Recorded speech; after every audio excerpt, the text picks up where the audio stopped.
new generation. Let us give our thanks and praise to God. Faithful, ever true, He has been through every season. Holy is the one we shall glorify. For the Lord's promise is at hand. Prepare the way, ready your hearts. Strive for holiness. Put on love above all else. Consecrate and offer yourself to God. Strive for holiness. Put on love above all else. For tomorrow He'll do wonders among us.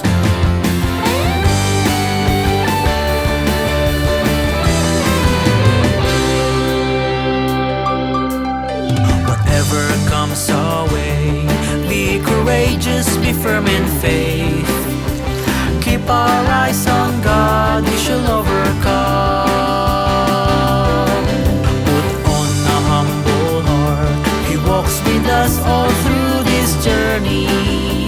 Love will bind us in perfect unity. For the Lord's promise is at hand. Prepare the way, ready your hearts. Strive for holiness.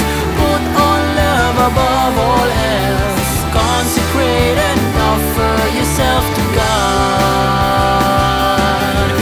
Strive for holiness. Put on love above all else. For tomorrow He'll do wonders among us.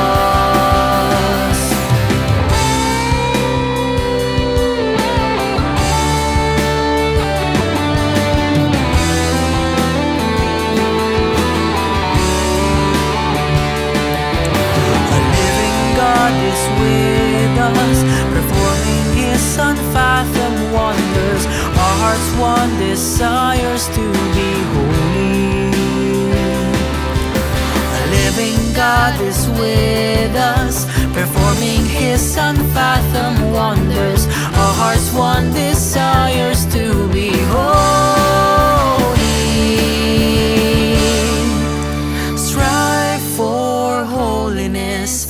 Put on love above all else. Consecrate and offer yourself to God. Strive for holiness. Put on love above all else. Consecrate and offer yourself to God. Strive for holiness. Put on love above all else. For tomorrow He'll do wonders among us.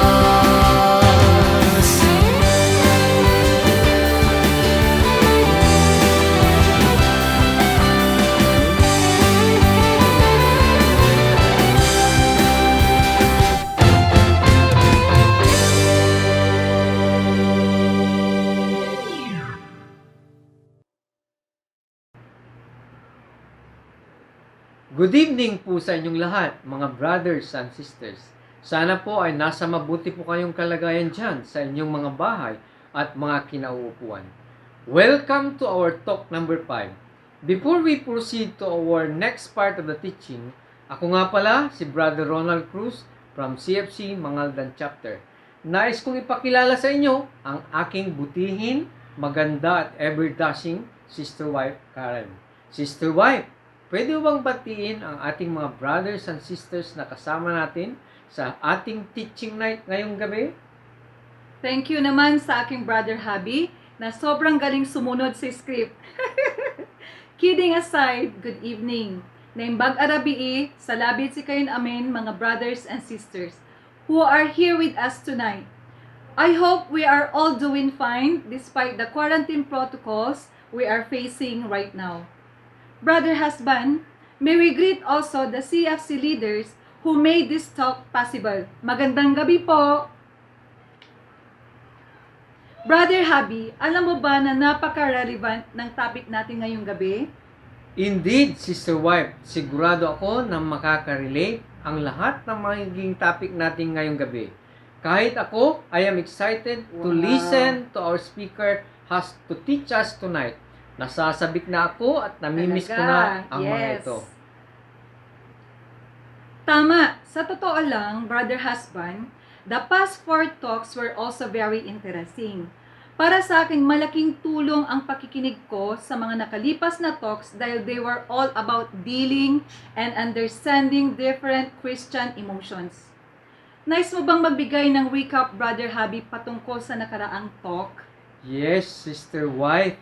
As I recall, ang talk number 1 is about emotions in our Christian life.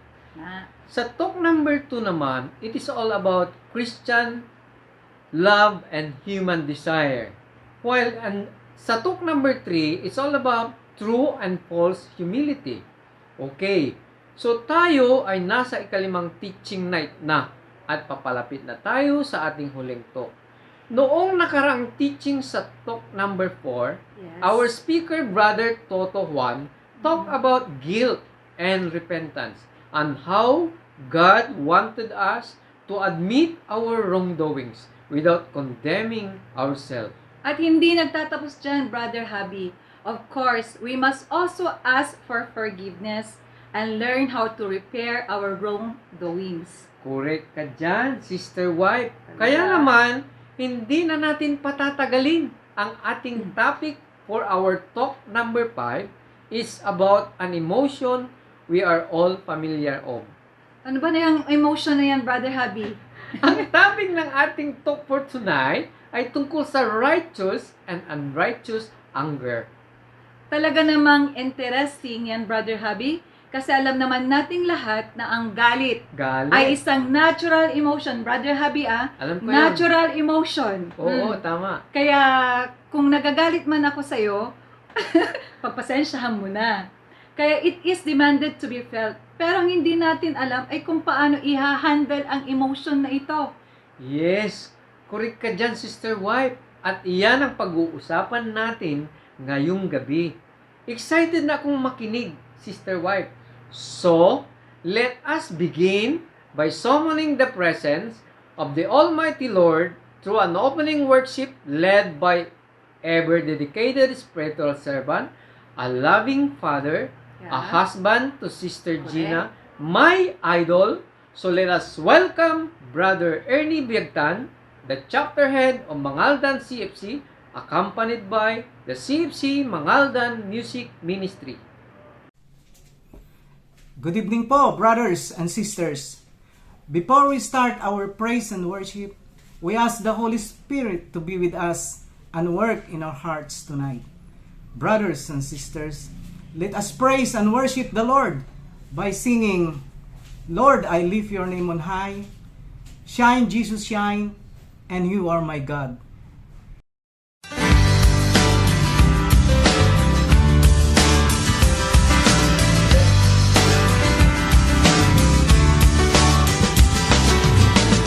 Lord, I lift your name on high. Lord, I love to sing your praises.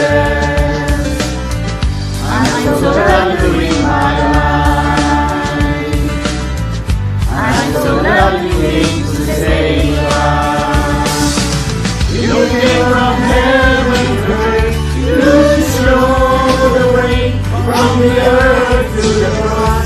My death to pay, from the cross to the grave, from the grave to the sky. Lord, I lift your name on high. Lord, I lift your name on high. Lord, I love to sing your praises. I'm so glad you're in my life. I'm so glad you came to save us. You came from heaven to earth to show the way from the earth to the cross. My death to pay, from the cross to the grave, from the grave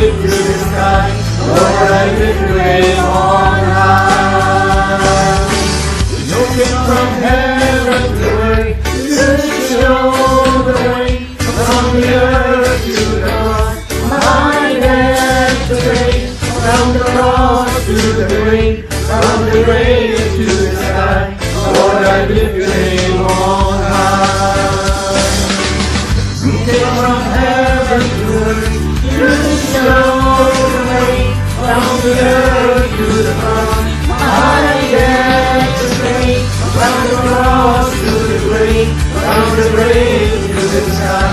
Lord, I lift your name on high. Lord, I lift your name on high. Yes, I lift your name on high. I lift your name on high.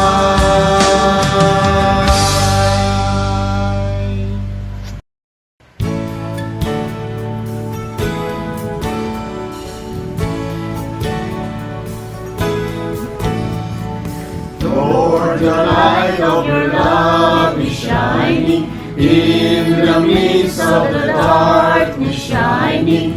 Jesus, light of the world, shine upon us. Set us free by the truth you await us. Shine on me. Shine on me. Shine, Jesus, shine. Fill this land with the Father's glory. Let Spirit blaze. Set our hearts on fire. Flow, river, flow. Flood the nations with grace and mercy. Send forth your word, Lord, and let there be light.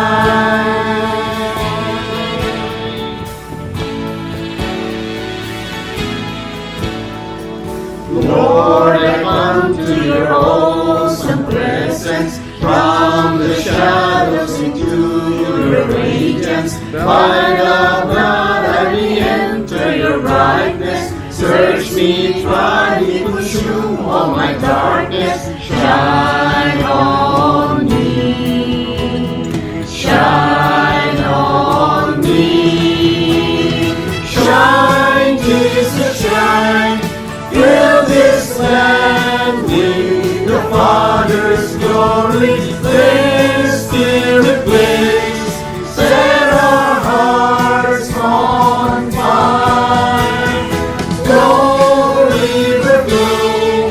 Flood the nations with grace and mercy. Send forth your word, Lord, and let there be light.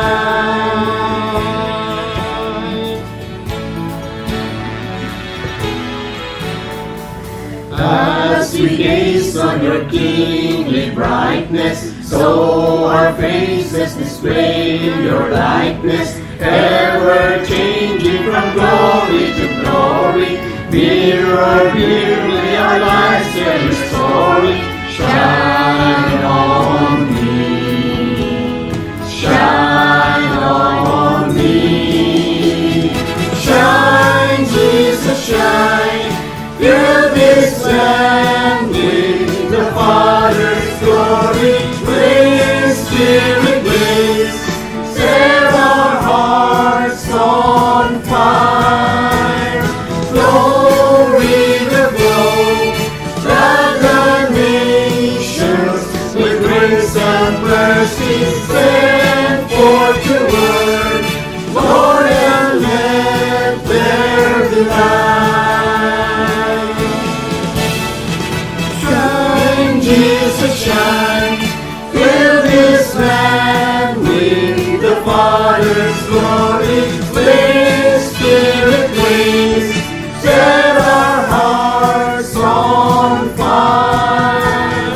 Flow, river, flow. Flood the nations with grace and mercy. Send forth your word, Lord, and let there be light. There be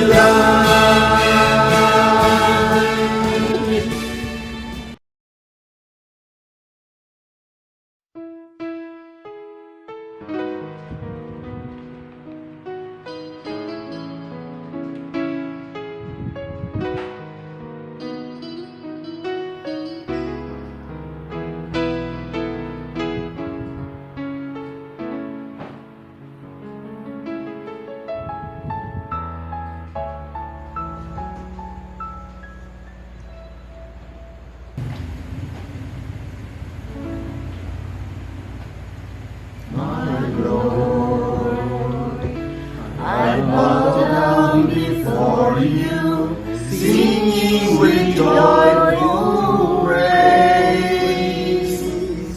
For you, make us your people, how blessed are your ways. For you are my God.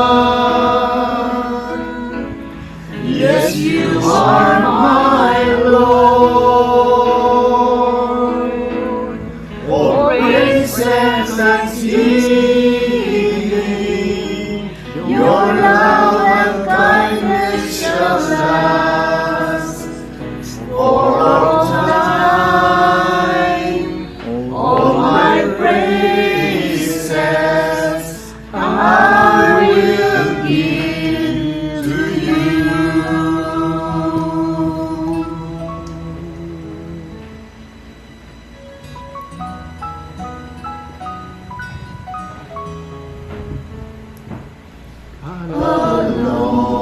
Alone, I feel when I stray, my Lord, for you alone are holy. You guide me through darkness and bring me to my true home. For you are my God. Yes, you are my Lord. All praise and thanksgiving. Your love and kindness shall last for all time. All my praises I will give to you. All that I sing and all that I do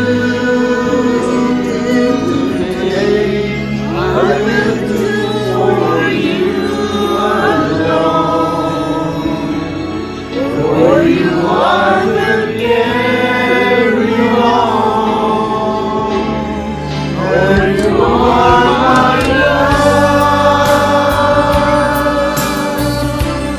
Yes, you are my Lord. For praise and thanksgiving. Your love and kindness shall last for all time. All my praises I will give to you. I will give to you.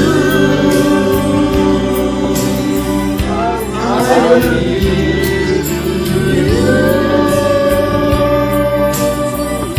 I will give to you.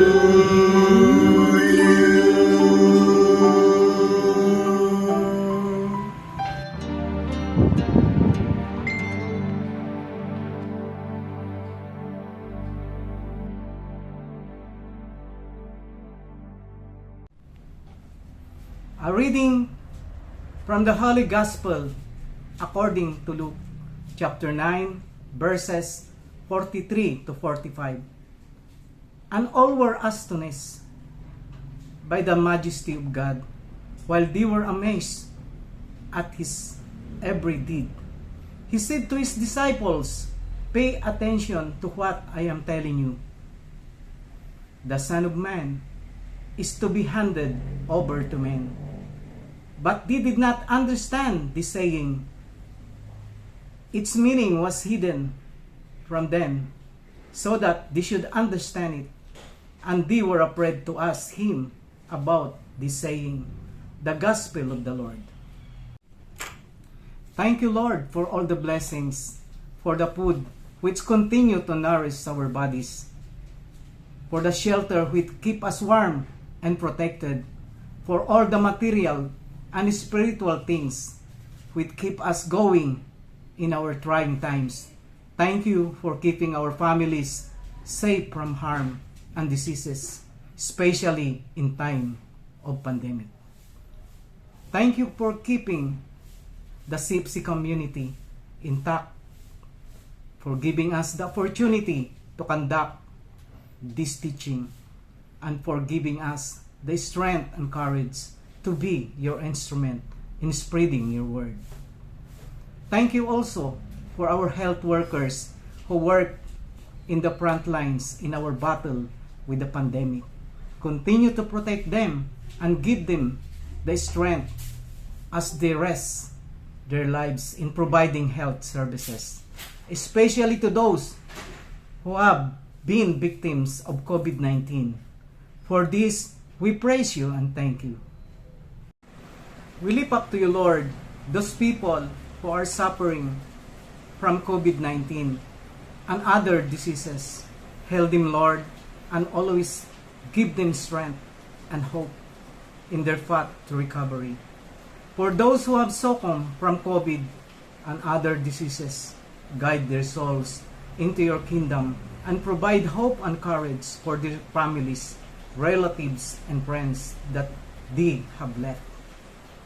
We also lift up to you, Lord, the individuals and the institutions that help us in these trying times, especially the health workers and hospitals who continue to work 24/7, the people who serve our churches, where we receive our spiritual needs, provide them with strength and courage. We also lift up the members of our family who are away from us due to studies, work, or for other reasons. Keep them away from sickness and diseases, and always keep them safe. And lastly, we lift up to you, Lord, our brothers and sisters in our community, as we continue to serve you as your instruments in spreading your word. We also lift up to you, Lord, our speaker for tonight, Brother Joseph Richard Mejia, who will be delivering his talk about righteous and unrighteous anger. Guide him, Lord, with your wisdom as he delivers his talk, and open your hearts so that we can fully understand your words. And finally, I am personally praying that our lives would always be in its best to serve the Lord. For this, hear our prayers. Our Father, who art in heaven, hallowed be thy name, thy kingdom come. Thy will be done on earth as it is in heaven. Give us this day our daily bread, and forgive us our trespasses, as we forgive those who trespass against us. And lead us not into temptation, but deliver us from evil. Amen. Hail Mary, full of grace, the Lord is with thee. Blessed are you among women, and blessed the fruit of thy womb, Jesus. Holy Mary, Mother of God, pray for us sinners, now and the hour of our death. Amen. Glory be to the Father, and to the Son, and to the Holy Spirit, and it was the beginning, is now, and ever shall be, word without end. Amen. In the name of the Father, the Son, the Holy Spirit. Amen.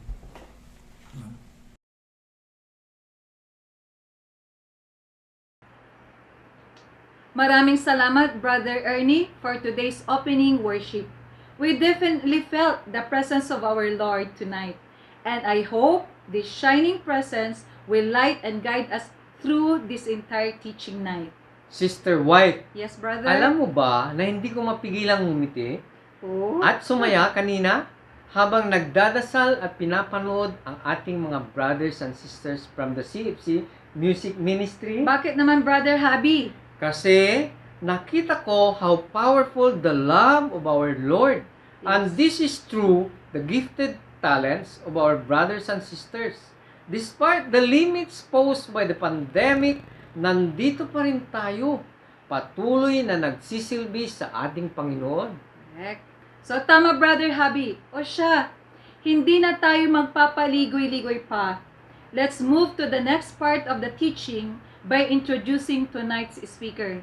Ikaw na ang bahala, Brother Habi. Do the honors. Yes, siyempre. Walang problema dyan, sister.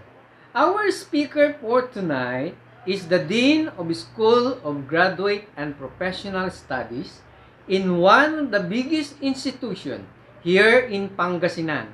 He's not just known as an educator that shapes and molds the youth to be better individual, but also a great leader that shapes couples to be servants of the Lord. Tonight, brothers and sisters, let us all welcome Brother Joseph Richard Mejia. Palakpakan naman dyan!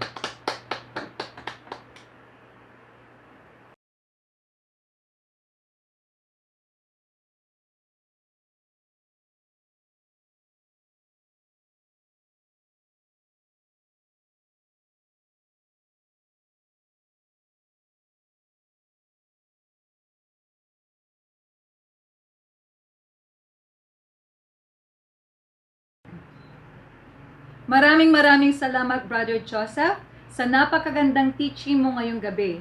It is indeed true that anger is something we all should acknowledge. The Lord also wanted us to feel anger and not repress it. Tama ka dyan, Sister Wife.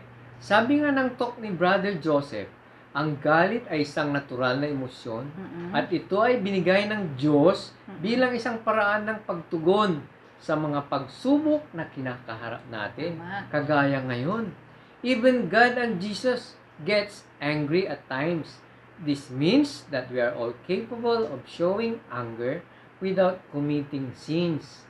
Correct ka dyan, Brother Habi. Even God is telling us na it's okay to get angry and feel anger, but we must express it righteously and settle things quickly, ika nga. And all of these were clearly explained by Brother Joseph Mejia. Palakpakan natin muli si Brother Joseph Mejia. Ayan, mga brothers and sisters, isa na naman pong meaningful night ang ikinalob sa atin ng Panginoon through Brother Joseph's talk. In line with this, we would like to thank each and every one of you who join us and the Lord sa ating talk number 5 ng Christian and His Emotion Talk Series. Alam mo, Brother Habi, parang bitin ang ating pagsasama ngayong gabi. Napansin mo ba? Napansin ko nga eh. Kaya naman, inaanyayahan namin kayong lahat na dumalo sa ating susunod na teaching night. Let's give ourselves a hand and a tap in the shoulder. Brother, dahil we all did well tonight. At syempre, wag nating kalimutan na palakpakan ang ating Panginoon. All glory be to God. All glory be to God. Amen. Amen. Tama ka dyan, Sister White. I hope that we again take all the teachings we were all able to get tonight Yes. and make sense out of it by applying it on our daily life. Okay. Sana po ay makaatin tayo sa susunod at huling talk natin for this series. Samahan nyo kaming muli sa October 29, 2021 for the last series of the talk and is entitled Fear. Kaya naman, brothers and sisters, as we close our teaching night, we now give the floor to lead us in our closing prayer. Brothers and sisters, let us feel the presence of the Lord wherever we are. In the name of the Father, the Son, and the Holy Spirit. Amen. Heavenly Father, we praise you for the gift of unity. The Holy Spirit creates in our CFC community relationships. You place others perfectly in our lives and inspires us brothers and sisters to work together to be shepherd to our fellow believers. Gracious Father, thank you for making this teaching night successful. As we conclude this teaching night, Lord, we ask you to be with us. Thank you for the lives that you have prepared beforehand. for us to touch with your word. Lord, thank you for your messages on the talk tonight, righteous and unrighteous anger. May all glory and honor come back to you in everything that we do. Dear God, as we finish up this teaching night, we want to express our gratitude to you and to our speakers, Brother Joseph Mejia, who has touched the innermost of our hearts. Father, you've called us to serve others. Help us to serve your people with the love of Christ. Despite the many challenges we face these times, give us your grace that we may be able to handle these difficulties. Fill our hearts with your love, that we may be able to pour it out on other people in the world. O Jesus, our great healer, we come to you on behalf of the CFC family. We have gone through a lot of challenges and difficulties these times. All these bad experiences have left us wounded and fearful. Jesus, let your healing hand be upon us. Remove bitterness caused by past wounds from our hearts. Relieve us from fear and anxiety, and grant us quiet minds. Mend our hearts and fill us with peace and joy. Lead us in this journey of healing and recovery, and fill us with your light and hope. Jesus, the great physician, we worship you today, for you are the God who forgives all sins and heals all our disease. Jesus, some of our brothers and sisters in our CFC community and members of our family has been facing attacks from the enemy in the form of sickness and disease. Your word says that by your belief, we are healed and protected. We come against every attack from the camp of the enemy, and we command every sickness and disease, especially this virus COVID-19, to dry up by its roots. Heal us, dear Jesus, and we shall be healed, for you are the one we praise. We pray for healing, wholeness, and restoration of full health in mind and body. We pray also for our departed loved ones, brothers and sisters in this community, whom you have called to your heavenly kingdom ahead of us. Through the power of the Holy Spirit that dwells in us, inspire our hearts to seek you as we seek the peace of your presence. Use our lives, Lord, to reach those who desperately need to know you love them. Glory be to the Father, and to the Son, and of the Holy Spirit, as it was in the beginning, is now, and forever. Amen. In the name of the Father, of the Son, and the Holy Spirit. Amen. Good evening, brothers and sisters.